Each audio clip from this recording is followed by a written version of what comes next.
So on average, I'm going to ask you, when you got drunk, on average, over the course of the next 24 hours, on average, just take a wild guess. How many bad decisions or worse decisions do you think that you made after getting drunk? So let's just say like you probably ate terribly afterwards. Maybe you needed to sober up. So maybe you had some late night greasy food, right? So that might be a thing.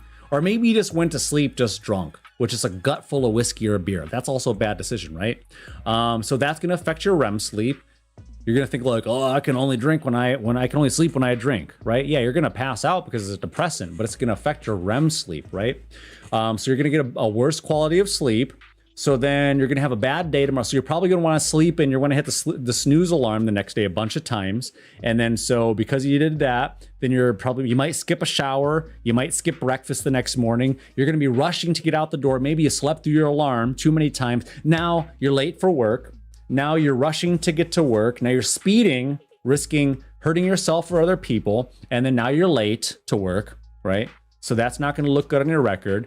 You got the brain fog, right? Your brain's not going to be working at full potential. You're going to be probably heavily caffeinated to try to make yourself feel better throughout the day, just so you could just survive. You're just in survival mode, right? So just right there, what was that? 9?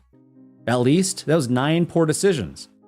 And then because after you get past that like lunch hump, 1 o'clock, 2 o'clock, you start feeling better again. And now you just want to probably do what? Get drunk again. So when you get off work, then what are you going to want to do? You're going to want to go drink again. So that's a 10th bad decision. So one night of getting drunk. Oh, and also too, you wasted money.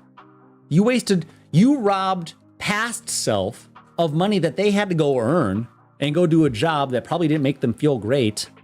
You robbed that person. So that's a person. Past you as a person, and you robbed that person. So what is that, 11? 11 bad decisions. At least 12, maybe. I don't even know how many were on. So on average, did we get any average? But you get the point. That's 12 very clear examples of you making poor decisions off of just that one decision, which was getting drunk, right? Let alone it could have been you texted somebody that didn't really want your text, or you flirted with somebody, or you approached somebody, you said something that you didn't want to say. Maybe you got in a verbal altercation or a physical altercation. Maybe you got your car towed. Maybe you had an Uber. Those all of the things. That's all of the things. And those are all terrible decisions, all terrible consequences for making this one decision of just getting drunk. This has been a clip from our Sober live stream and live chats hosted for 2 hours from 7 to 9 p.m. Eastern, right here, only on YouTube.